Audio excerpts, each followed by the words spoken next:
નમસ્કાર, આપ જોઈ રહ્યા છો સ્પાર્ક ટુડે ન્યૂઝ. વડોદરા મહાનગરપાલિકાના પૂર્વ સભાસદના નિધનના પગલે પાલિકાની સામાન્ય સભા મોકૂફ રાખવામાં આવી.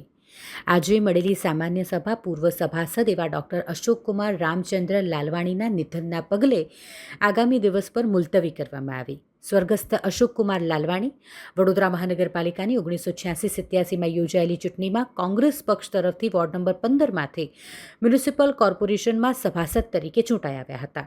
તેઓ સભાસદ તરીકેના કાર્યકાળ દરમિયાન આરોગ્ય સમિતિના 2 વખત ઉપાધ્યક્ષ તેમજ સભ્ય અને વિકાસ સમિતિ અને લીગલ સમિતિના સભ્ય તરીકે નિયુક્ત થયા હતા, જેમનું રવિવારના રોજ 70 વર્ષની વયે દુઃખદ અવસાન થતાં પાલિકાની આજની સભા તેમના માનમાં 2 મિનિટનું મૌન પાડી અને મુલતવી કરવામાં આવી, જે આગામી 13 તારીખના રોજ યોજાશે.